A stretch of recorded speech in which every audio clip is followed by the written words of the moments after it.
சைடில் போங்க.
வடக்கிற்கு தாயே, எம் அரசியே, எம் ஆதரவும் சக்தியுடைய சிவாதிகளிலுள்ள இந்த அருள்மிகு எங்கள் ஆரோக்கிய தாயாக ஆனந்திருந்து எண்ணற்ற வரங்களை அளித்தருகிறே.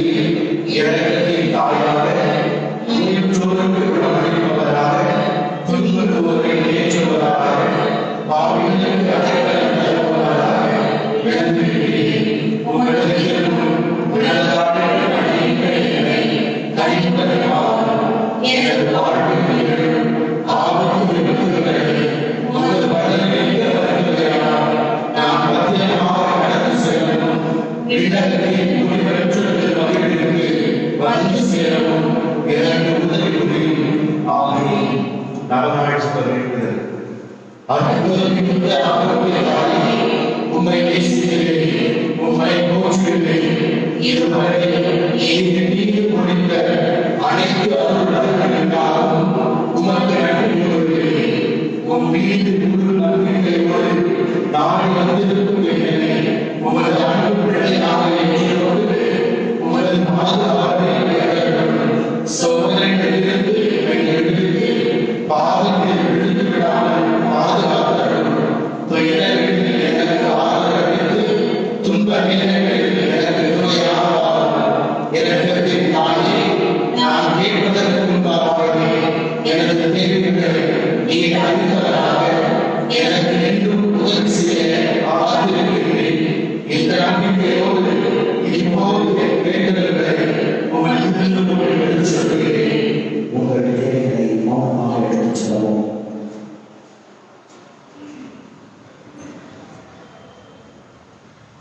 எனது எல்லா வேண்டுதல்களுக்காகவும்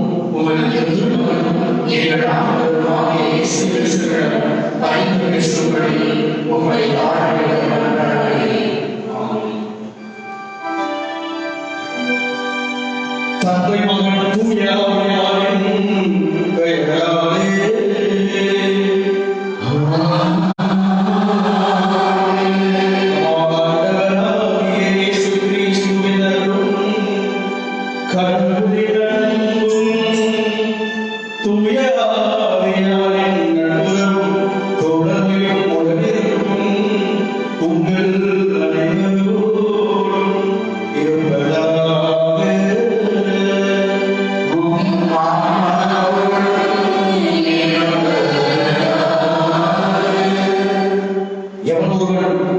அன்னை மரியாள் மீது ஆழ்ந்த அன்பும் பக்தியும் அவருடைய பரிந்துரையை நாடி வாழ்கிறார்களோ அவர்களே உண்மையான கடவுளின் பிள்ளைகள், அவர்களே உண்மையான அன்னை மரியின் பிள்ளைகள் என்று புனித ஜான் நியூஸ் என்ற புனிதர் சொல்வார். அன்னையின் பிள்ளைகளாக அன்னையின் பரிந்துரையை நாம் நாடி வந்திருக்கிறோம். இறைவனுடைய மீட்பு திட்டத்தில் மகிமையின் மாட்சிமையின் மணிமகுடன் தாங்கிய அன்னை மரியாள் அற்புத தாய், ஆரோக்கிய தாய், இந்த அடல் உயர்ந்த திருத்தலத்தில் இறைவன் அன்னை மறுபடியாக செய்த அனைத்து அற்புதங்களுக்கும் அதிசயங்களுக்கும் நன்றி செலுத்தும் விதமாய் அன்னையை தேடி வந்திருக்கிறோம். இந்த புனிதர்கள் வழியாக மீண்டுமாக எத்தனையோ விதமான வேண்டுதல்கள் கருத்துக்களோடு அன்னையை தேடி வந்திருக்கிறோம். இந்த புனிதர்கள் நம் வாழ்க்கையில ஒரு மிகப்பெரிய மாற்றத்தை கொண்டு வரட்டும், சுகத்தை கொண்டு வரட்டும், விடுதலையை கொண்டு வரட்டும், அன்னையின் ஆசிரியரை கொண்டு வரட்டும். தூய்மையான நன்மையோடு தகுதியான உடல்நிலையோடு நாம் கொண்டு வர நமது எண்ணம், சொல், செயல், சிந்தனையினால் உடலினால் செய்வதாக நினைத்து பார்ப்போம். மனதிருந்தோம், மன்னிப்பு கேட்போம். செய்ய தவறிய நன்மைகளை நாம் தேவன் பாதத்தை சமர்ப்பிப்போம். அருள் வேண்டுவோம், இறக்கத்தோடு மன்னிப்பு கேட்போம். எல்லாம் எண்ணிகளிடமும் சகோதர சகோதரிகளிடமும் நான் பாவத்தை ஏற்றுக்கொள்கிறேன். ஏனெனில் சிந்தனையாலும் சொல்லாலும் செயலாலும் கடமையின் தவறியாலும் பாவங்கள் பல செய்தேன். என் பாவமே என்பது பாவமே. ஆகையால்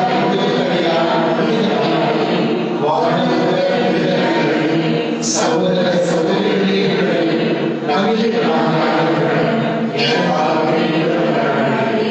எல்லாம் வல்ல இறைவன் அமைதி இறக்க வைத்து நம் பாவங்களை மன்னித்து நம்ம எதிர்பார்ப்புக்கு அழைத்து செல்வாராக.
ஆண்டவரே இறைவா,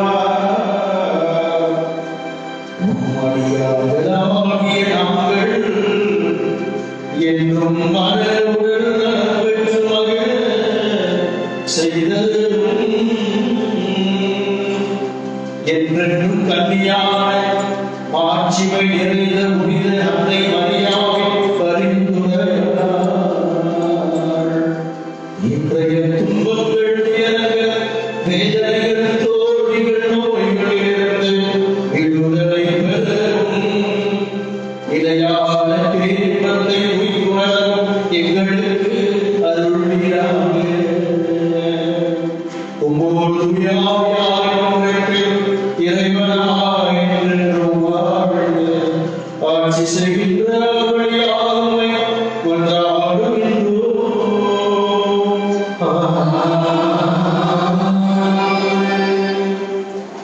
கடவுள் ஆதாமை ஏதோம் தோட்டத்திலிருந்து வெளியே அனுப்பிவிட்டார். தொடக்க நூலிலிருந்து வாசகம். அதிகாரம் 3 இறைவார்த்தைகள் 9-24 முடிய. அந்நாட்களில் ஆண்டவராகிய கடவுள் மனிதனை கூப்பிட்டு, நீ எங்கே இருக்கின்றாய் என்று கேட்டார். உம் குரல் ஒலியை நான் தோட்டத்தில் கேட்டேன். ஆனால் எனக்கு அச்சமாக இருந்தது, ஏனெனில் நான் ஆடையின்றி இருந்தேன். எனவே நான் ஒளிந்து கொண்டேன் என்றான் மனிதன்.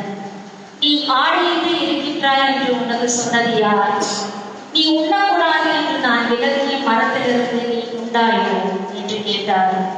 அப்பொழுது அவன், என்னுடன் இருக்கும்படி நீர் தந்த அந்த பெண் மரத்தின் கனியை எனக்கு கொடுத்தாள், நானும் உண்டேன் என்றான்.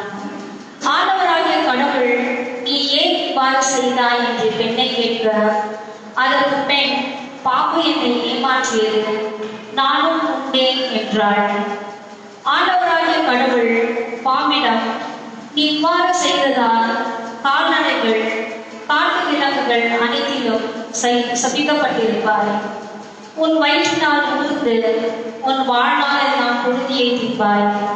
உனக்கும் பெண்ணுக்கும் உன் வித்துக்கும் அவள் வித்துக்கும் பகையை உண்டாக்குவேன். அவள் வித்து உன் தலையை காயப்படுத்தும், நீ அதன் குதிகாலை காயப்படுத்துவாய் என்றார். அவர் பெண்ணிடம், உன் மகப்பேற்றின் வேதனையை மிகுதியாக்குவேன். வேதனையில் நீ குழந்தைகள் பெறுவாய். ஆயினும் உன் கணவன் மீது நீ வேட்கை கொள்வாய், அவனோ உன்னை ஆழ்வான் என்றார். அவர் மனிதனிடம், உன் மனைவியின் சொல்லை கேட்டு உண்ணக்கூடாது என்று நான் கட்டளையிட்டு விலகிய மரத்திலிருந்து நீ உண்டதால் உன் பொருட்டில் நிலம் சபிக்கப்பட்டுள்ளது. உன் வாழ்நாளெல்லாம் வருந்தி அதன் பயனை உழைத்து நீ உண்பாய். முச்செடியையும் முட்புதரையும் உனக்கு அது முளைப்பிக்கும்.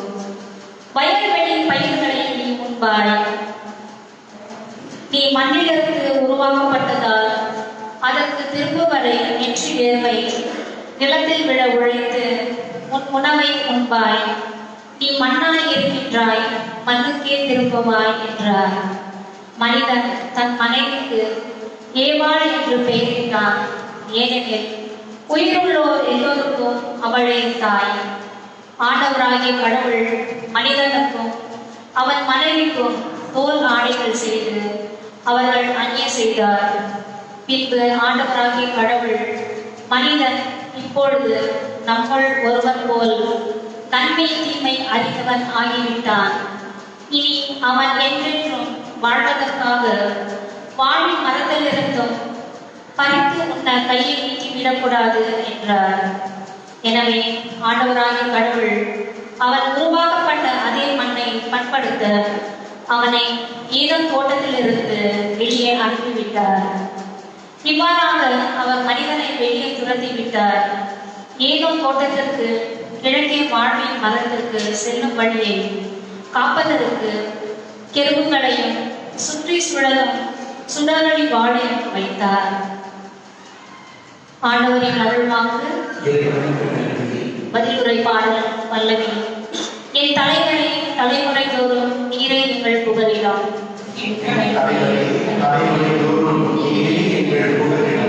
மலைகள் முன்பே நிலத்தையும் உலகையும் நீர் உருவாக்கும் முன்பே ஊழி குடி காலமாய் உள்ள இறைவன் நீரே. பல்லவி.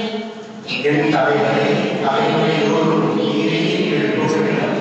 மனிதரை பொழுதுக்கு திரும்பிட செய்கின்றீர். மானிடரே, மீண்டும் புழுதியாகுங்கள் என்கின்றீர். ஏனெனில் 1000 ஆண்டுகள் உம் பார்வையில் கடந்து போன நேற்றைய நாள் போலவும் இரவின் ஒரு சாமம் போலவும் உள்ளன. பல்லவி. என் தலைவரே, தலைமுறையோடும் நீரே எங்கள் புகழிடம். வெள்ளம் என மாநிலரை மாறிவிட்டு செல்கின்றேன். அவர்கள் வைகரையில் முளைத்தரும் புல்லுக்கு ஒப்பாவார். அது காலையில் தளிர்த்து கூட்டுக்குலமும் மாலையில் வாடி காய்ந்து போகும். பல்லவி. என் தலைவரே, தலைமுறையோடும் நீரே எங்கள் புகழிடம். எங்கள் வாழ்நாள்களை கணிக்க எங்களுக்கு கற்பியும். அப்பொழுது ஞானமிகு உள்ளத்தை பெற்றிடுவோம். ஆண்டவரே, திரும்பி வாரும். எத்துணை காலம் இந்நிலை? உம் ஊழியருக்கு இரக்கம் காணும். பல்லவி. என் தலைவரே, தலைமுறையோடும் நீரே எங்கள் புகழிடம்.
மார்க் நற்செய்தி அதிகாரம் 8.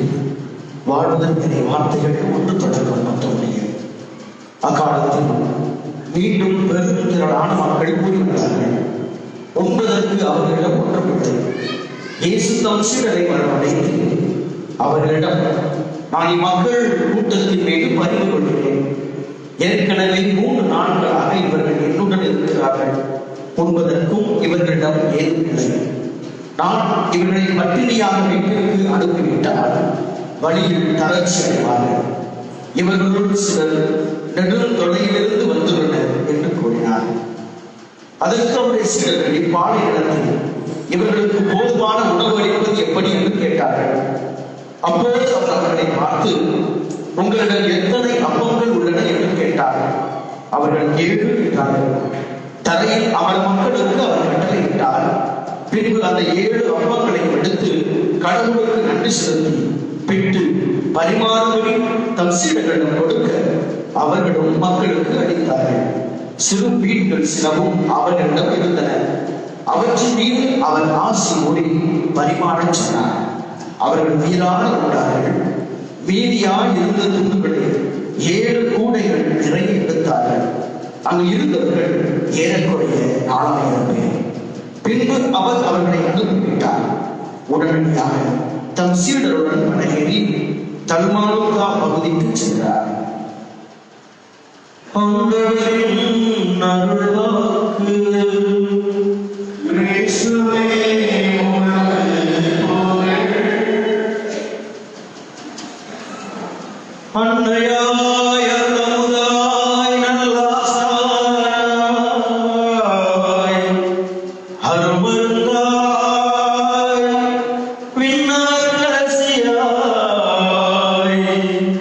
மண்ணில் உயிர்க்கெல்லாம் மாறாவாய்.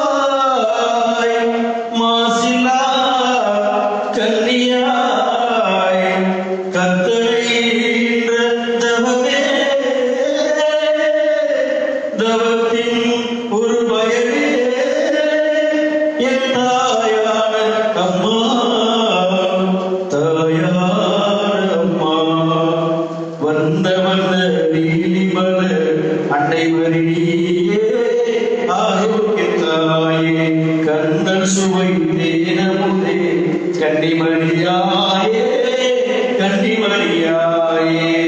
Praise the Lord. Praise the Lord. சத்தத்தை காண எல்லாம் மௌனமாக ஹalleluya ஹalleluya. கையை மட்டும் தூக்கி சொல்லுங்க ஹalleluya. இயேசுவே புகழ். பேசுறது மட்டும் சொல்லுங்க மரியே வாழ்க மரியே வாழ்க. ஹalleluya ஹalleluya. இயேசுவே புகழ். இயேசுவே நன்றி. மரியே வாழ்க மரியே வாழ்க. கரங்களை தட்டி தேவனுக்கு நன்றி சொல்லுவோமா? கிறிஸ்தியஸ்குரிய ஆரோக்கிய தாயின் அன்பு பிள்ளைகளே, கடவுள் நம் ஒவ்வொருவரையும் அவருடைய மகிமையிலும் மாட்சிமையிலும் நாம் பங்கு பெற வேண்டும் என்பதற்காக அவர் நம்மை படைத்தார், அவர் நம்மை ஆசீர்வதித்தார். இந்த உலகத்திலே அவர் அழைப்பு வைத்திருக்கிறார். கடவுள் இந்த உலகத்தை மனிதனுக்காக படைத்தார். மனிதன் பயன்படுத்த வேண்டும், மனிதன் அந்த உலகத்தை பண்படுத்த வேண்டும், மனிதன் சந்தோஷமாய் நிம்மதியாய் மகிழ்ச்சியாய் நிறைவாய் வாழ வேண்டும் என்பதற்காக கடவுள் மனிதனுக்காக எல்லாவற்றையும் அவர் படைத்தார்.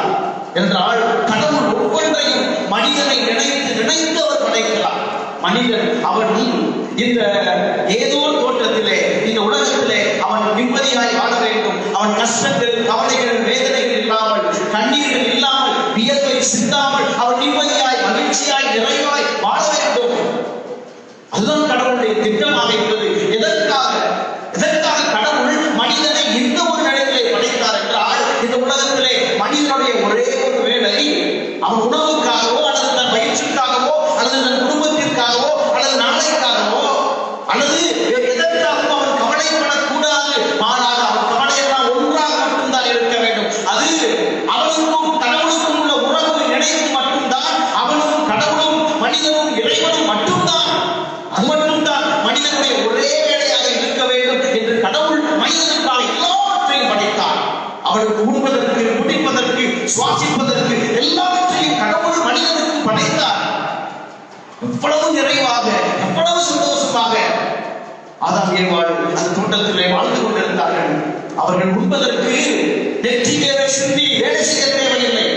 அவர்கள் குடிப்பதற்கு அவர்கள் அருகிலே தண்ணீர் ஓடிக்கொண்டிருந்தது. அழகான தூய்மையான சுத்தமான காற்று அந்த தோட்டத்திலே அவர்களுக்காக கொடுக்கப்பட்டது. மனிதனுக்கு பசியோ தாகமோ தேவையோ கவலையோ கண்ணீரோ இல்லாமல் கடவுள் மனிதனை நிம்மதியாய் மகிழ்ச்சியாய் நிறைவாய் மாட்சிமையாய் கடவுள் படைத்தார். கடவுளுடைய அன்பு அவ்வளவு மிகுந்தது, கடவுளுடைய இரக்கம் அவ்வளவு மிகுந்தது என்றால் மனிதனை அவர் தனது சாயலிலே தனது இயல்பிலே தன்னை ஒரு உருவமாக காண்கின்ற தேவனாய் மனிதனை அவர் படைத்திருக்கிறார். அதுதான் கடவுள் மனிதனுக்கு கொடுத்திருக்கிற மகிமை மாட்சிமை. வானதூதரை விட சற்றே குறைவாக மனிதர்களை படைத்தார், மாட்சிமைக்காக படைத்தார். மனிதன் கடவுளுடைய மகிமையும் மாட்சிமையும் கடவுளுடைய இயற்கையும் பகுபட வேண்டும் என்பதுதான் கடவுளுடைய ஒரே திட்டமாக இருந்தது.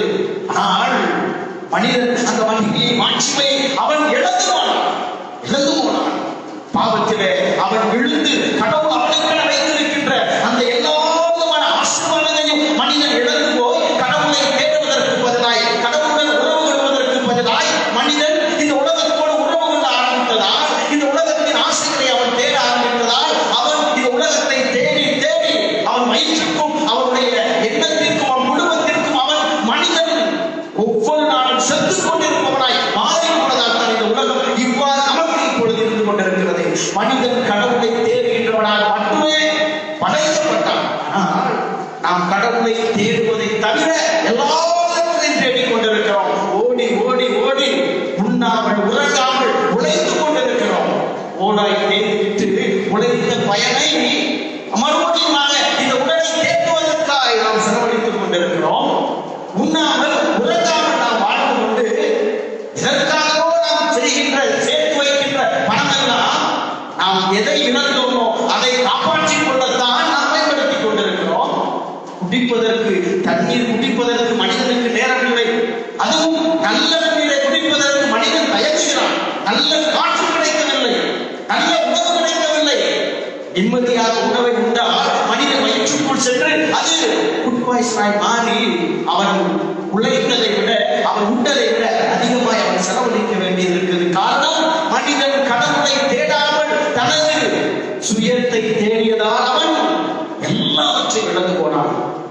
எல்லாவற்றையும் இழந்து போனான். எல்லா விதமான கொடைகளையும் கடவுள் படைத்தார்கள். சாத்தானுடைய வார்த்தைக்கு அவன் கட்டுப்பட்டதால் எல்லாவற்றையும் இழந்து போனான். இந்த வாசகம் அழகான இந்த காரியங்களை எவ்வாறு இந்த உலகத்திற்குள் பாவம், சாபம், வேதனை, துன்பம், துயரம் உள்ளியது என்பதை தெளிவாக காட்டுகிறது. கடவுள் படைத்த எல்லாவற்றையும் நன்றாக படைத்தார். எப்படி தீமை நுழைந்தது? சாத்தானின் சூழ்ச்சியா, சாத்தானின் பொறாமையா, தீமை இந்த உலகத்திலே, சாவு இந்த உலகத்திலே, நோய், சாபம், வேதனை, துக்கம், துயரம், தோல்வி, அவமானம், கவலை, கண்ணீர் எல்லாம் இந்த உலகத்திலே நுழைந்தது. சாத்தானுக்கு எப்பொழுது நான் அவருடைய அந்த திட்டத்திற்கு என்னை நான் ஒத்துழைக்கிறேனோ அப்பொழுது எனது வாழ்க்கையிலே கடவுள் எனக்கு கொடுத்த எல்லாவற்றையும் நான் இழந்து விடுகிறேன். எல்லாவற்றையும் நான் இழந்து விடுகிறேன். இதுதான் கடவுள் நம்மை நோக்கி அவர் வேதனையாய் பார்க்கின்ற விஷயம். கடவுள் மனிதனோடு ஒவ்வொரு நாளும் உறவாடுகிறார். அந்த உறவு எப்பொழுது முடிகிறது என்று தெரியுமா? பாவம் அவன் வாழ்க்கையிலே நுழைந்த பொழுது, பாவம் அவன் வாழ்க்கையிலே நுழைந்த பொழுது ஆண்டவர் ஒவ்வொரு நாளும் ஆமாம் ஏவாளை தேடி வருகிறார். அவருடன் நடந்து செல்கிறார், உறவாடுகிறார். ஆனால் பாவம் நுழைந்தபின் அவர்கள் வாழ்க்கையை பாருங்கள் எப்படி மாறிவிடுகிறது என்று. என்றென்றைக்கும் ஆண்டவர் வருவது போல ஆதாம் ஏவாளை தேடி வருகிறார். ஆண்டவருடைய அந்த வெள்ளிய குரலொலியை, அந்த வெள்ளிய அந்த ஓசையை கேட்டவுடன் ஆதாம் ஏவாள் ஒளிந்து கொள்கிறார்கள். பாவம் உங்கள் வாழ்க்கையிலே கொண்டு வருகின்ற முதல் சாபம் பயம். ஆதாம் ஏவாள் வாழ்க்கையிலே பயம் நுழைந்தது. சாத்தான் உங்கள் வாழ்க்கையிலே முதலிலே கொண்டு வருகின்ற ஒரு காரியம் என்ன தெரியுமா? பயம். உண்பதற்கு பயம், தண்ணீர் குடிப்பதற்கு பயம், காற்றை சுவாசிப்பதற்கு பயம், மனிதனுடன் உறவாடுவதற்கு பயம், அணியில் உட்கார்வதற்கு பயம். சாத்தான் கொண்டு வந்திருக்கின்ற கொடிய நோய் கொரோனா கற்றுக் கொடுத்திருப்பது அதுதான். இந்த உலகத்திலே பாவம் அதிகமாய் மிஞ்சி போனதால் உங்களை இறைவன் தான் படைத்த காற்றை நிம்மதியாய் சுவாசிக்க விடாமல் சாத்தான் செய்திருக்கிறார். மாஸ்க் போட்டுக்கிட்டு மனிதனோடு ஒட்டி உறவாட முடியவில்லை. சாத்தான் உங்கள் வாழ்க்கையிலே கொண்டு வருகின்ற முதல் சாபம் பயம். பயத்தை அவர்கள் பெற்றுக் கொண்டார்கள். பாவத்தினால் மனிதன் பயத்தை பெற்றுக் கொண்டான். இரண்டாவதாக எதை அவன் இழந்தான் தெரியுமா? ஆண்டவர் கேட்கிறார், அதுவும் என் மகனே எங்கே இருக்கிறாய்? அவன் சொல்கிறான், உமது குரலொலியை கேட்டதால் அச்சப்பட்டு நான் ஒளிந்து கொண்டேன், பயமாக இருந்ததால் ஒளிந்து கொண்டேன். இரண்டாவது சாபம், சாத்தான் கொண்டு வருகின்ற இரண்டாவது சாபம், கடவுளிடமிருந்து உன்னை தூர விலக்கி கொண்டு போதல், கடவுளிடமிருந்து உன்னை பிரித்தல். என்ன ஒரு வித்தியாசம் என்று பாருங்கள். எந்த குரல் இனிமையாய் இருக்க வேண்டுமோ அந்த குரல் மனிதனுக்கு பயமாய் மாறியது. எந்த குரலை அவன் பார்த்து பயப்பட வேண்டுமோ அந்த குரல் மனிதனுக்கு இனிமையாய் மாறியது. சாத்தான் குரலை கேட்டு அந்த பலத்தை உண்டார்கள். அந்த சாத்தானின் குரல் அவர்களுக்கு இனிமையாய் மாறியது. ஆனால் இனிமையாய், நன்மையாய், ஆசீர்வாதமாய் இருக்க வேண்டிய கடவுளின் குரல் மனிதனுக்கு பயமாய் மாறியது. மனிதனுக்கு அச்சமாய் மாறியது. கடவுளை விட்டு தூரம் பிரிந்தார்கள். கடவுளை விட்டு ஓடி விடுகிறார்கள். கடவுள் அவர்களை விட்டு ஓடவில்லை. ஆக இரண்டாவது சாபம், சாத்தான் கொண்டு வருகின்ற இரண்டாவது சாபம், கடவுளை விட்டு தூர விலகி போதல். கடவுளின் குரல் பயத்தை உங்களுக்கு உண்டாக்குதல். கடவுளின் குரல் ஆசீர்வாதத்தின் குரல். கடவுளுடைய வார்த்தை அன்பின் வார்த்தை, இலக்கத்தின் வார்த்தை. சாத்தான் எப்படி உங்கள் வாழ்க்கையை மாற்றி போட்டிருக்கிறார் என்று பாருங்கள். அதைத்தான் நாம் இந்த வாழ்க்கையை அனுபவித்துக் கொண்டிருக்கிறோம். கடவுளின் வார்த்தைகள் எல்லாம் நமக்கு கசப்பாய் மாறி போய்விட்டன. என்றால் நாள் முழுவதும் நமது இல்லத்திலே இந்த டிவி பெட்டியிலே ஒளிக்கின்ற சினிமா பாடல்களும் நிகழ்ச்சிகளும் தொடர்களும் எல்லா காரியங்களும் காலை முதல் மாலை வரை இந்த அசிங்கங்கள் நமது இல்லத்திலே இருந்தால் கடவுளின் குரல், கடவுளின் ஆசீர்வாதம் எப்படி நம் இல்லத்திலே இருக்கும்? எப்படி நமது இல்லம் ஆசீர்வதிக்கப்படும்? வெளியிலே வேலைக்கு கிளம்புகின்ற பொழுது நமது இல்லங்களிலே, பல இல்லங்களிலே சினிமா பாடல்கள் ஒளித்துக் கொண்டு போகிறது என்றால் எப்படி அந்த நாள் ஆசீர்வாதமாக இருக்கும்? எப்படி அந்த நமது வீட்டிலே ஜெபிக்கின்ற ஜெபம் எப்படி நமக்கு வல்லமையாக மாறும்? கடவுளுடைய குரலை கேட்டு அவன் மறந்தான். கடவுளை விட்டு தூர விலகி போனான். இதுதான் இரண்டாவது சாபம், மனிதனுக்கு கிடைத்த சாபம். மூன்றாவது சாபம் என்ன தெரியுமா? மனிதன் என்ன சொல்லுகிறான்? நான் ஆடையின்றி இருந்ததால் ஒளிந்து கொண்டேன். ஆடையின்றி இருந்ததால் ஒளிந்து கொண்டேன். அப்பொழுது வரை அவர்கள் ஆடையின்றி தானே இருந்தார்கள். ஆனால் எப்பொழுது அந்த அழகு, ஆடையின்றி இருப்பது ஒரு அழகு. அதுக்காக நான் சொல்றேன், ஆதாம் ஏவனை குறித்து சொல்லிக் கொண்டிருக்கிறார்.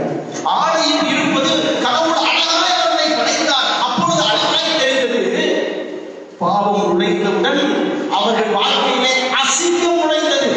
அவன் வாழ்க்கையை அசிங்கம், அவன் தன்னை ஒரு அசிங்கமாக பார்க்கிறான். ஐயோ, நான் ஆடையின்றி இருக்கிறேன். பாவம் என்ன கொண்டு வருகிறது பாருங்கள். பாவம் அவன் வாழ்க்கையிலே எத்தகைய சாபத்தை கொண்டு வந்தது. நான் அழகாய் பார்க்கின்ற என்னை, அழகான கடவுள் படைத்த இந்த உருவத்தை நான் அசிங்கமாய் பார்க்கிறேன். இந்த உலகம் அப்படித்தான் நமக்கு கற்றுக் கொடுத்திருக்கிறது. எத்துணை பேர் இன்று அழகுகளை அசிங்கப்படுத்திக் கொண்டிருக்கிறோம். இந்த உலகம் அன்பு என்ற பெயரிலே அசிங்கப்படுத்திக் கொண்டிருக்கிறது. உறவுகளை, மனித உடல்களை, மனித வாழ்களை இந்த உலகம் அசிங்கமாய் நமக்கு காட்டிக் கொண்டிருக்கிறது. அழகு என்றால் மறைத்து வைப்பது. இந்த உலகம் நமக்கு அதை வெளிப்படையாய் காட்டுவதுதான் அழகு என்று அசிங்கங்களை இன்றைய உலகம் நமக்கு கற்பித்துக் கொண்டிருக்கிறது. எனவேதான் அந்த ஆடைகள் எல்லாம் மாறி போயின. முழுவதாக மறைக்க வேண்டிய உடல்கள் என்றால் இன்று அரை முறைகளாய் மாறி போயின. அசிங்கங்களாய் நம்ம உடல்களை நாம் காட்டிக் கொண்டிருக்கிறோம். பல நேரங்களில் பெற்றோர் கூட அதை யோசிப்பதில்லை. தன் பிள்ளைகளுக்கு எந்த உடையை வாங்கி தருகிறோம் என்று என்றாவது யோசிக்கிறீர்களா? என் பிள்ளை எந்த உடையை போடுகிறது என்று என்றாவது யோசிக்கிறீர்களா? என் பிள்ளை என்று எந்த உடையை அணிந்து வெளியே செல்கிறது என்று யோசிக்கிறீர்களா?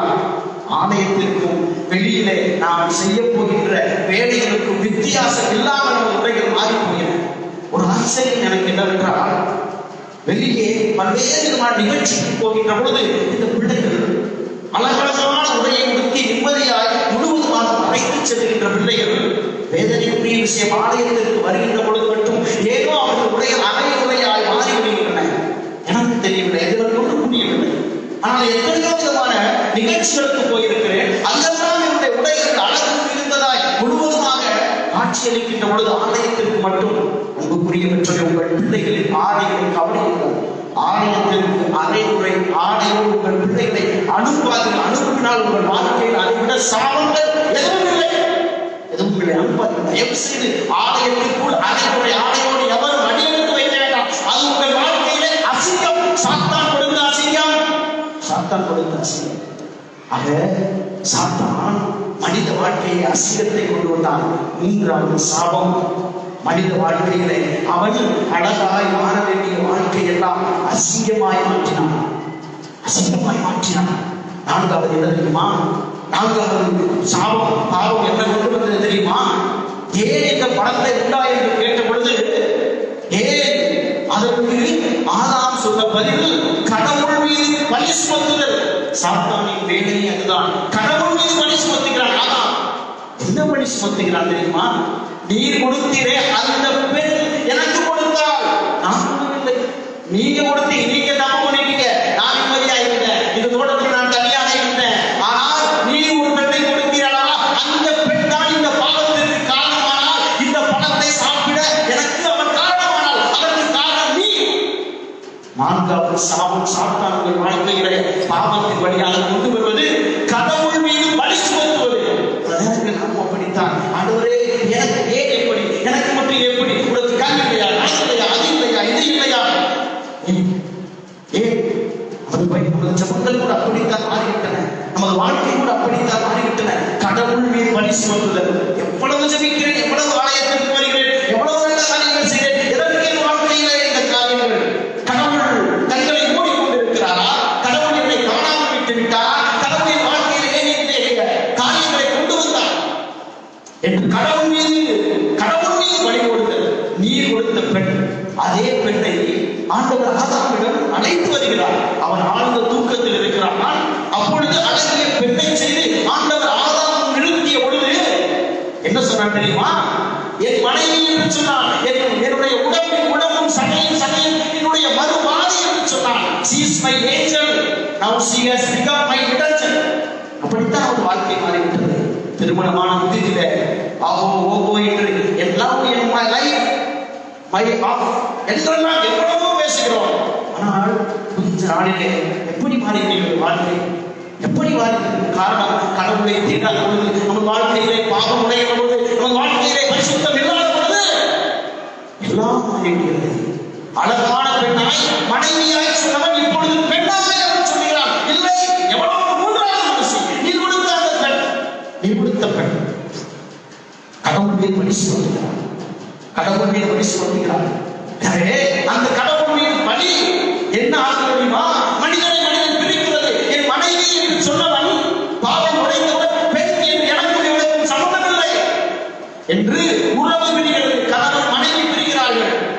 பிரிவு உறவு, மனிதனுடைய உறவுகளிலே பிரிவு, கடவுளுடைய உறவிலே பிரிவு, மனிதனின் உறவிலே பிரிவு. மூன்றாவதாக இயற்கையோடு பிரிவு.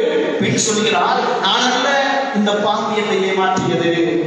இந்த பாம்பு ஒருவர் மீது ஒருவர் பழிகொண்ட தனது இந்த பாவத்தை நான் குறைகளை ஏற்றுக்கொள்ளாத நிலையை நியாயப்படுத்துதலை நான்காவது சாபமாக சாத்தான் கொண்டு வந்தார் அவர் வாழ்க்கையில. ஆனால் ஆண்டவருடைய இரக்கத்தை பாருங்கள். ஆண்டவருடைய இரக்கத்தை பாருங்கள். சபிக்க பொழுது யாரை சபிக்கிறார்கள் தெரியுமா? முதலிலே அவர்கள் சபித்திருந்தால் ஏவாளை சபித்திருக்க வேண்டும், இரண்டாவது ஆதாமை சபித்திருக்க வேண்டும், மூன்றாவது பாம்பை சபித்திருக்க வேண்டும், நான்காவது நிலத்தை சபித்திருக்க வேண்டும். ஆனால் ஆண்டவர் அவருடைய அப்பொழுது கூட அவருடைய இரக்கத்தை பாருங்கள். முதலிலே ஆண்டவர் அந்த பாம்பை சபிக்கிறார். நீ உனது வயிற்றினால் ஊர்ந்து மண்ணை தின்பாய். முதல் சாபம் பாம்பு, முதல் சாபம் சாத்தானுக்கு.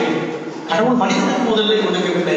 இரண்டாவது சாபம் அங்கு பெண்ணுக்கு வருகிறது, பெண்ணுக்கு வருகிறது. ஆனால் ஐந்தாவதாக பாவம் மனிதனுடைய வாழ்க்கையிலே கொண்டு வந்தது வேதனை.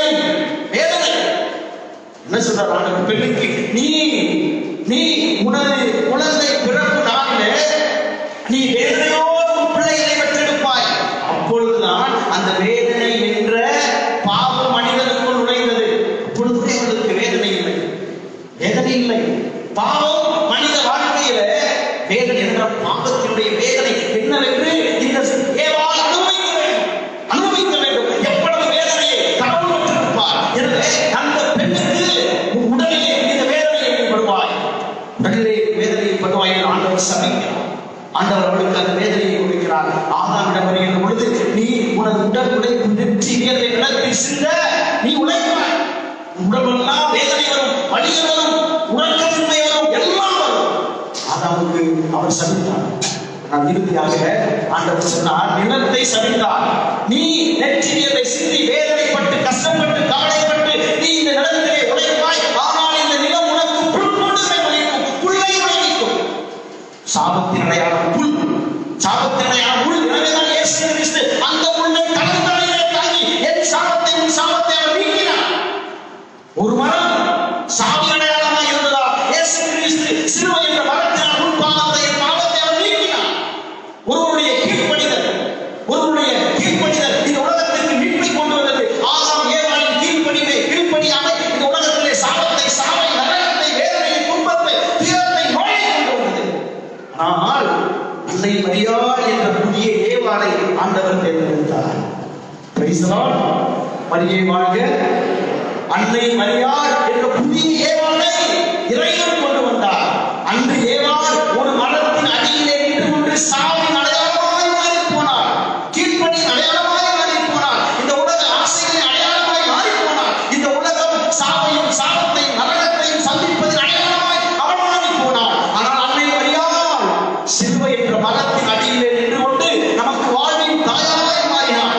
அந்த பெண் ஏவாள் என்ற பெண் கொடுத்த கனி சாவின் அடையாளமாய், சாபத்தின் அடையாளமாய் மாறி போனது. இயேசு கிறிஸ்து அன்னை மரியாளிடமிருந்து நாம் பெற்றுக்கொண்ட இயேசு என்ற கனி நமக்கு வாழ்வின் அடையாளமாய் மாறியது. ஏவாள் சாத்தானின் குரலை கேட்டார், அன்னை மரியாள் ஆண்டவரின் குரலை கேட்டார். ஆக புதிய ஏவாளாய் நமது வீட்டிலே இறைவன் நமக்கு மகிமையும் மாட்சிமையும் தாயை கொடுத்திருக்கிறார். எனவேதான் மறைசாட்சியாக ஜஸ்டின் அழகாக சொல்வார், கன்னி மரியாதையான இயேசு கிறிஸ்து மனிதரானார். ஏவாளின் கீழ்ப்படியாமையை அன்னை மரியாள் கீழ்ப்படிந்து ஏற்புடையமையாக்கினார். எனவே தன் கீழ்ப்படிதலால், அன்னை மரியாளின் கீழ்ப்படிதலால் மீட்பர் என்ற இயேசு கிறிஸ்து என்ற கனியை இந்த உலகம் பெற்றுக் கொண்டது. பாவத்தின் கனி பாவத்தின் கனி ஏவாள் வயிற்றிலே கருத்தரித்தது. ஆனால் வாழ்வின் கனியாகிய இயேசுவை அன்னை மரியாள் கொடுத்தார். புனித எரோனிமுஸ் என்ற புனிதர் சொல்வார், அன்னை மரியாள் ஒரு புதிய ஏவாள். எனவே கீழ்ப்படியாமை என்னும் அந்த பாவம் சாபத்தையும் வாழ்வையும் இழப்பதற்கான எல்லா காரணிகளையும் கொண்டு வந்து வேதனை, துன்பம், துயரம், இறப்பு, நரகம் இவைகளை இந்த உலகத்திலே கொண்டு வந்தது மரியாளின் கீழ்ப்படிதலால். அவை அனைத்தும் கட்டமைக்கப்பட்டன. மரியை வாழ்க. ஆக ஏவாள் சாத்தானின் சூழ்ச்சியினால் இந்த உலகத்திற்கு சாபத்தை கொண்டு வந்தார். அன்னை மரியாள் இறைவனுடைய வார்த்தையினால் இந்த உலகத்திற்கு அச்சிப்பை, மகிமையை, ஆட்சியை கொண்டு வந்தார். எனவே ஒரு பெண்ணிடமிருந்து சாவு நுழைந்தது. எனவே மரியாள் என்ற இன்னொரு பெண்ணை தேவன் மீட்பின் தாயாக மாற்றினார், மீட்பின் அடையாளமாய் மாற்றினார், ஒரு வாழ்வின் தாயாய் மாற்றினார். எனவே அந்த தாயுடைய பரிந்துரையிலே, அந்த தாயுடைய மகிமைமிக்க இந்த புனிதமிக்க நாளிலே ஆண்டவரை தேர்ந்தெடுத்திருக்கிறோம். கடவுளை விட்டு நாம் தூர விலகி இருக்கிறோம். அவர் பார்க்கிறார். கடவுள் கொடுத்த ஆசீர்வாதத்தை இழந்திருக்கிறோம், கடவுள் கொடுத்த அன்பை இழந்திருக்கிறோம், கடவுள் கொடுத்த மன்னிப்பை இழந்திருக்கிறோம்.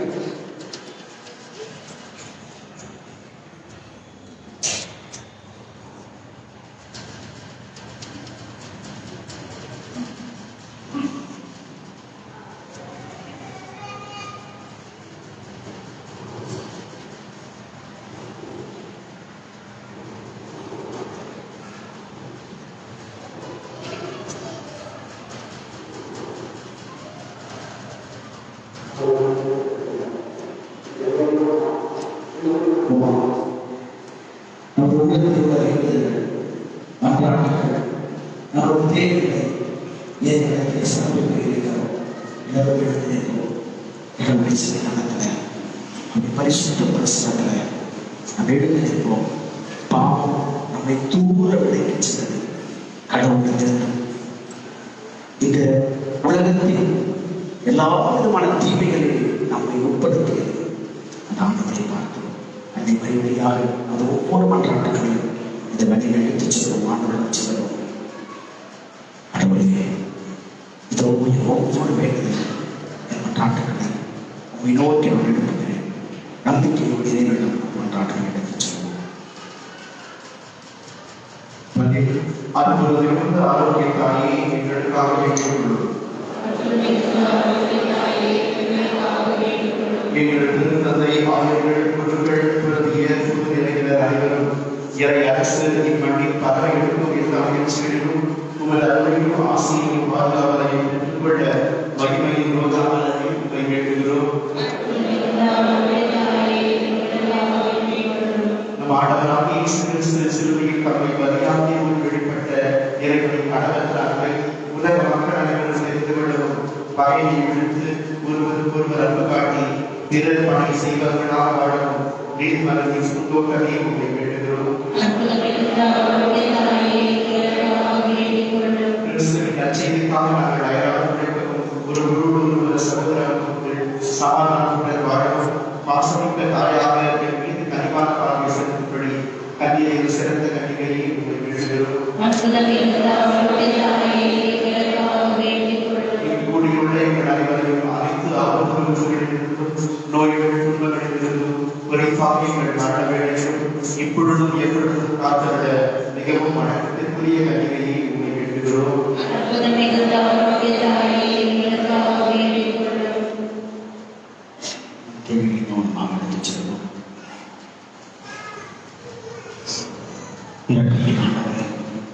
இதோ எங்கள் உள்ளத்தில் இருக்கின்ற இன்னும் சொல்ல முடியாத, வெளிப்படுத்த முடியாத ஒவ்வொரு தேவைகள் மன்றாட்டுகளை நீர் அறிந்திருக்கிறீர். நாங்கள் எங்களுக்கு எது தேவை என்பதை அறிந்து கொடுக்கிற தேவனாக நீர் இருக்கிறீர்.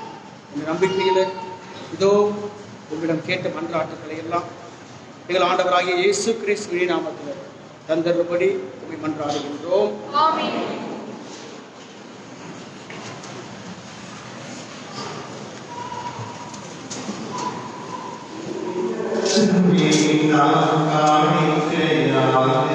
இயேசுவின் தேவன் என்னை கொடுத்தாலும் இறைவாசம் இயேசுவே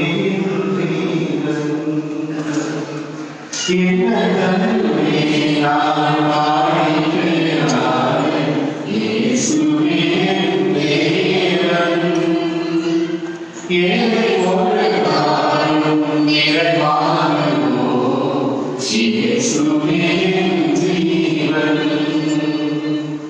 என்னை வளர்ந்த கனிகள் வயல்களில் விளைந்த மணிகள் என்னை வளர்ந்த கனிகள் வயல்களில் விளைந்த மணிகள் எடுத்து வந்தேன் நான் கருவே எடுத்து வந்தேன் நான் கருவே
இவ்வாறும் உடைய திருமகனின் தாயான புனித மரியாவின் பரிந்துரையால் எந்த ஒரு மன்றாட்டுக்களும் புறக்கணிக்கப்படாமலும் எந்த ஒரு வேண்டல்களும் வீணாகாமலும் இருப்பனவாக எங்களானவராகிய கிறிஸ்து வழியாக நம்மை மன்றாடுகின்றோம். ஆண்டவர் உங்களோடு இருப்பாராக.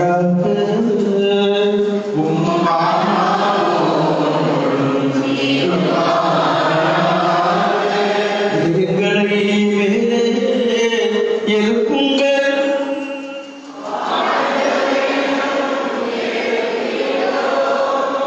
இறைவனாகிய ஆண்டவருக்கு நன்றி கூறுவோம்.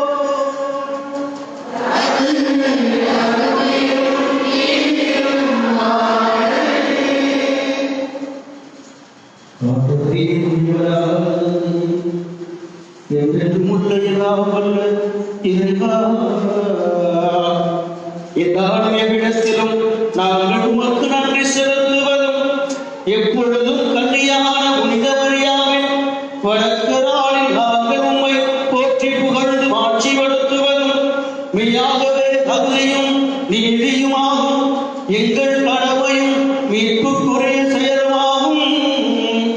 தூயாவினிலென்றதால் அந்த அன்னை உடைய ஒரே திருமகனை கருத்தாங்கி தமது கன்னிமையின் ஆட்சியில் நிலைத்து நின்று நிலையான ஒளியாகிய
தேவனுடைய அப்பமும் ரசமும் தேவனுடைய உடலாக மாறுகின்ற இந்த வேளையிலே நம்முடைய எல்லா விதமான கவலைகள் கண்ணீர்கள் மாறுபடியாக அந்த வேலையில் ஒப்புக் கொடுப்போம்.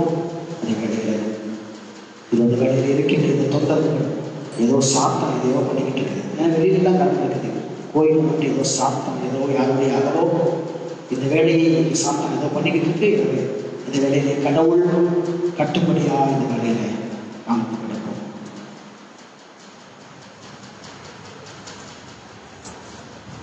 அவனுடைய தூய்மை அனைத்திற்கும் ஊற்று.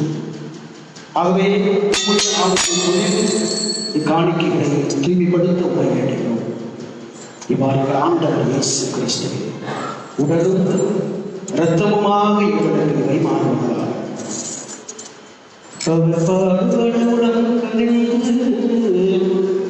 தம்மை கையளித்த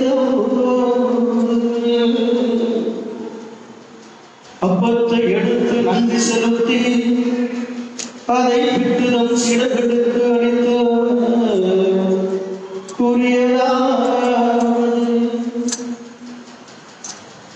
அனைவரும் இதிலிருந்து பெற்று கொள்ளுங்கள். ஏனெனில் இது உங்களுக்காக கையளிக்கப்படும் என் உடல்.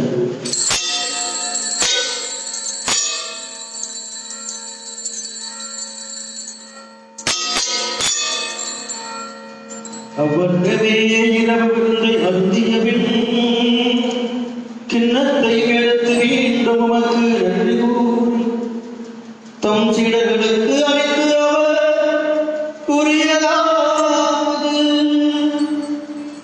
அனைவரும் இதிலிருந்து பெற்று பருகுங்கள். ஏனெனில் இது புதிய நிலையான உடன்படிக்கைக்கு உரிய இரத்தத்தின் கிண்ணம். இது பாவ மன்னிப்பு பெற்று உங்களுக்காகவும் பலருக்காகவும் சிந்தப்படும். இதை நினைவாக செய்யுங்கள்.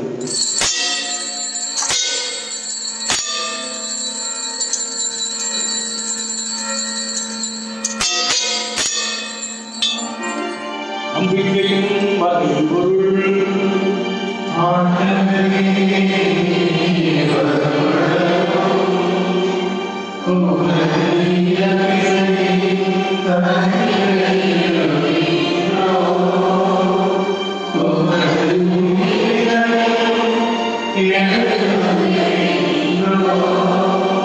ஆகவே ஆண்டவரை நாங்கள் கிறிஸ்துவின் இறப்பினையும் உயிர்ப்பினையும் நினைவு கூர்ந்து வாழ்வதன் அப்பத்தை மீட்பளிக்கும் பின்னத்தை ஒப்புக் கொடுக்கின்றோம். திருமுன்னின்று உமக்கு முடிய தகுந்தவர்களென எங்களை ஏற்றுக்கொண்டு நிறைமுக்கு நன்றி செலுத்துகின்றோம். மேலும் கிறிஸ்துவின் உடலிலும் ரத்தத்திலும் பங்கு கொள்ளுமைகளை தூய ஆவியாரோடு சேர்க்க வேண்டுமென உங்களை தாழ்மையுடன் கொண்டாடுகின்றோம். ஆண்டவரை உலகிற்கும் பரவியிருக்கும் அவையை நினைவு கூர்ந்தரும் எங்கள் திருத்தந்தை பிரான்சிஸ் ஆயர் பீட்டர் எல்லா திருநிலையினர் ஆகிய அனைவரோடு உமது திரு அவை அன்பில் நிறைவு பெறச் செய்கின்றோம்.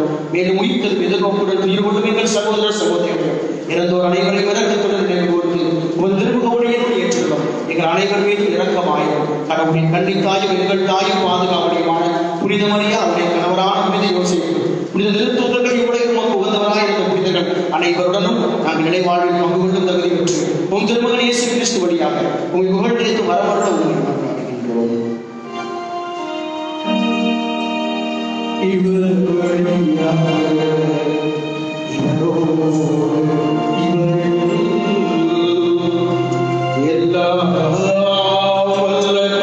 இறைவனாகிய தந்தையே தூய ஆவியாரின் எல்லா புகழும் ஆட்சியும் என்றென்றும் உமக்கு உரியதே.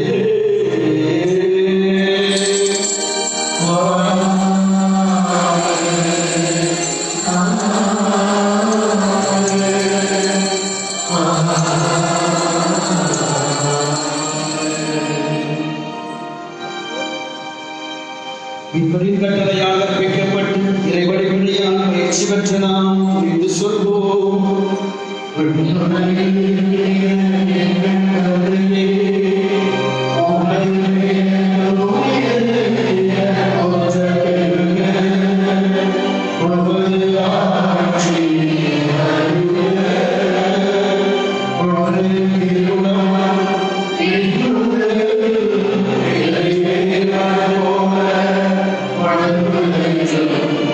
Thank you.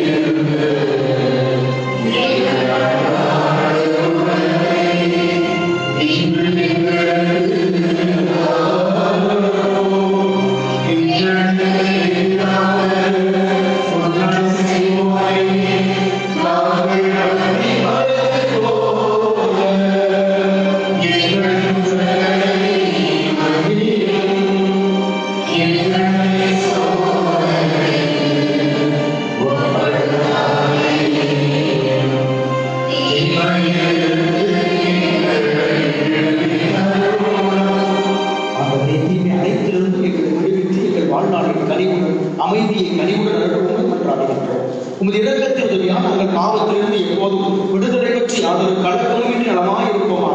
நாங்கள் எதிர்நோக்கி இருக்கும் பேரின்பதற்காக மீட்பராக இயேசு கிறிஸ்து வருகைக்காக காத்திருக்கின்றோம். ஆண்டவரே இயேசு கிறிஸ்துவை அமைதியை உங்களுக்கு விட்டுச் செல்கிறேன், என் அமைதியை உங்களுக்கு அளிக்கிறேன் என்று திருத்தூதர்களுக்கு முடிக்கிறேன். எங்கள் பாவங்களை மாறாமல் உமது திருவை நம்பிக்கையை கண்ணோக்கி உமது நிறுவனத்துக்கு ஏற்ப அதற்கு அமைதியை முற்றிலும் அளித்தருவீராக என்றென்று வாழ்ந்து ஆட்சி செய்கிறவர் நீரே. ஆண்டவருடைய அமைதி உங்களோடு என்றும் இருப்பதாக.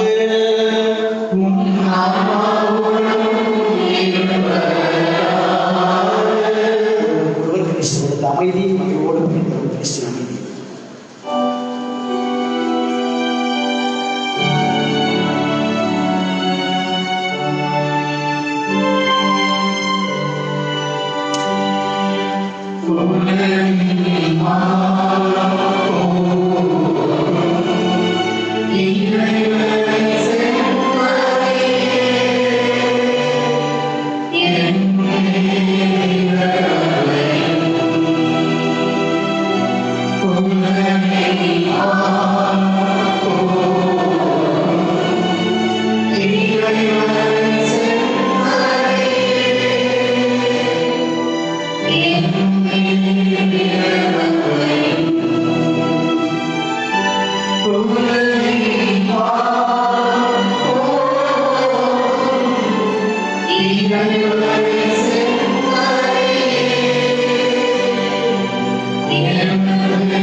செம்மறியில் விருது அழைக்கப்பட்டுள்ள அனைவரும் பேர் பெற்றோர்.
அறிவிப்புகள்.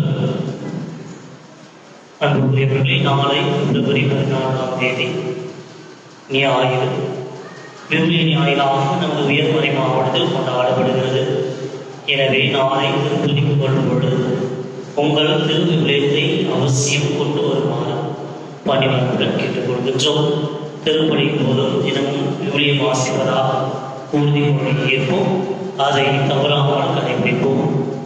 வருகின்ற புதன்கிழமை 17ஆம் தேதி விபூதி முதல் அல்லது திருநீற்று முதல் அன்று சுத்த போசனமும் ஒரு சந்தையும் அனுசரிக்க வேண்டிய நாள்.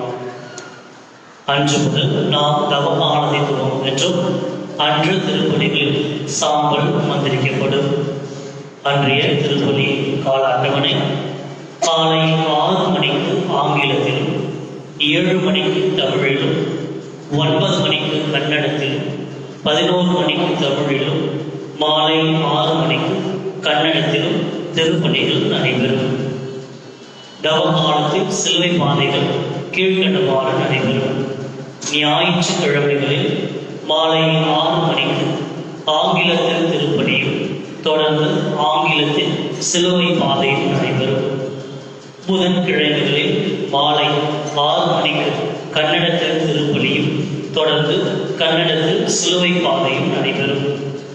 வெள்ளிக்கிழமைகளில் காலை 9 மணிக்கு கன்னடத்தில் திருப்பலியும் தொடர்ந்து கன்னடத்தில் சிலுவை பாதையும் நடைபெறும். வெள்ளிக்கிழமைகளில் காலை 11 மணிக்கு தமிழில் திருப்பலியும் தொடர்ந்து தமிழில் சிலுவை பாதையும் நடைபெறும். வெள்ளிக்கிழமைகளில் மாலை 6 மணிக்கு தமிழில் திருப்பலியும் தொடர்ந்து தமிழில் சிலுவை பாதையும் நடைபெறும். அன்புக்குரியவர்களே, வியாழக்கிழமை 18ஆம் தேதி மாலையில் ஆங்கிலத்தில் விவிலிய ஜெபமாலை ஜெபித்து நமது பங்கின் குடும்பங்களை மரியணைக்கு ஒப்புக் கொடுக்கப்படும். அந்த திருப்பணியில் அந்த விவிலிய ஜெபமாலையில் பங்கேற்று அன்னையின் அருளை பெற அன்போடு அழைக்கப்படுகின்றீர்கள். வருகின்ற 21ஆம் தேதி ஞாயிறு அன்று நமது பேராயர் அவர்கள் காலை 8 மணி திருப்பலியை நிறைவேற்றி பின்னர் புதுப்பிக்கப்பட்ட நற்கருணை சிற்றாலயத்தை திறந்து வைப்பார்.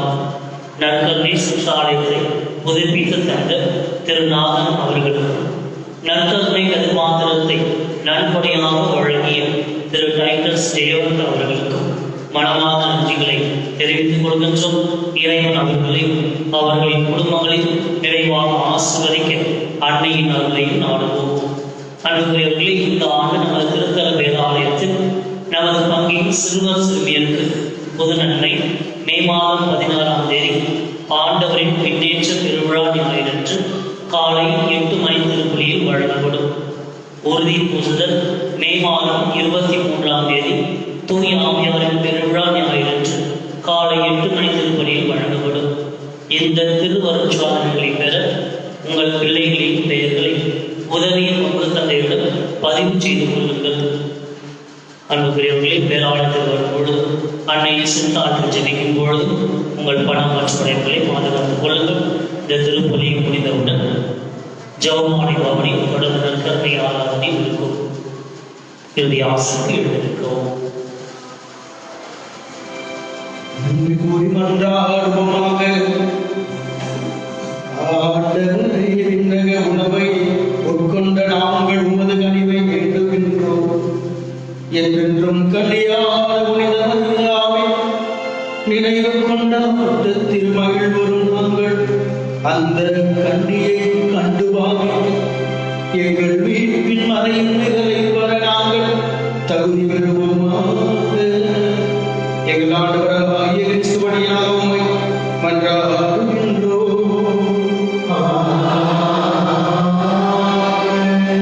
ஆண்டவர் உங்களோடு இருப்பாராக.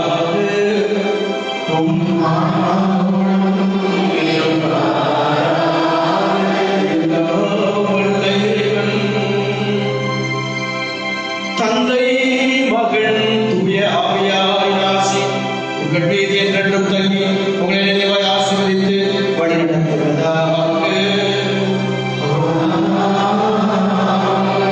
இறைவனின் அன்பிலும் அன்னையின் ஆசீரிடமாக சென்று வாழுங்கள். திருப்பணிதம் வாழ்வில் தொடரட்டும்.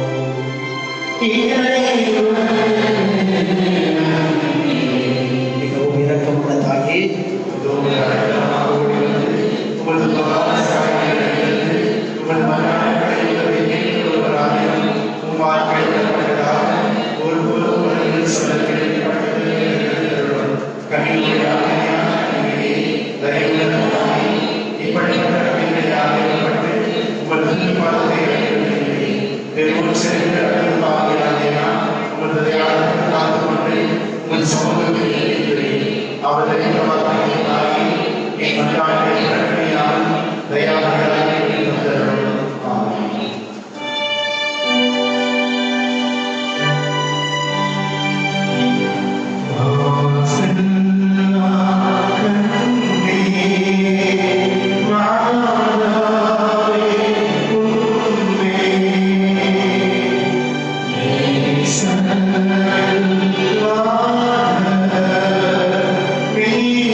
தந்தை மகன் தூய ஆவியின் உடையவராய்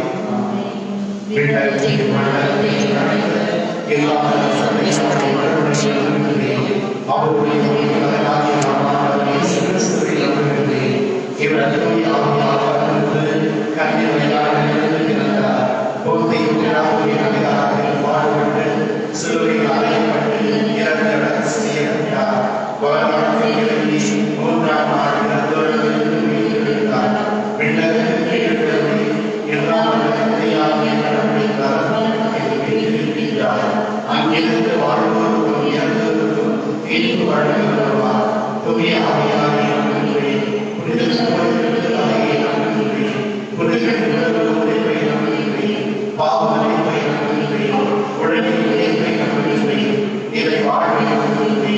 ஆமென். விண்ணுலகில் இருக்கிற எங்கள் தந்தையே, உமது பெயர் தூயது எனப்படுகிறது. உமது ஆட்சி வருகிறது. உமது திருமணம் விண்ணுலகில் நிறைவேறுவது போல மண்ணுலகிலும் நிறைவேறுகிறது. எங்களுக்கு எதிராக குற்றம் செய்வோரே நாங்கள் மன்னிப்பது போல எங்கள் குற்றங்களை மன்னியும். எங்களை சோதனைக்கு உட்படுத்தாதே, தீமையிலிருந்து எங்களை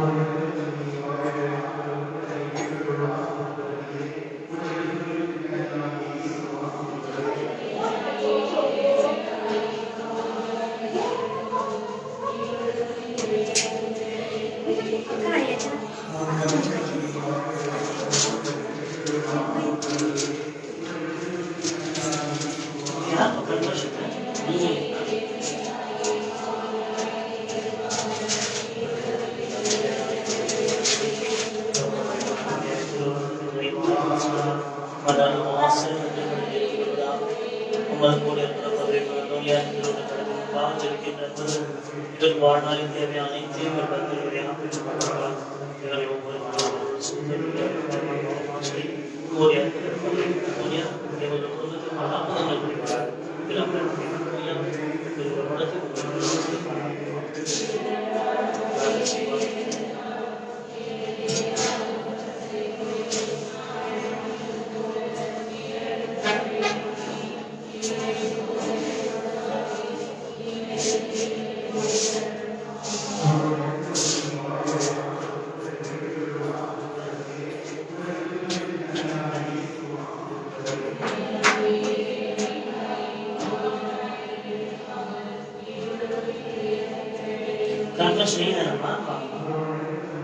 ஒரு நிமிஷம்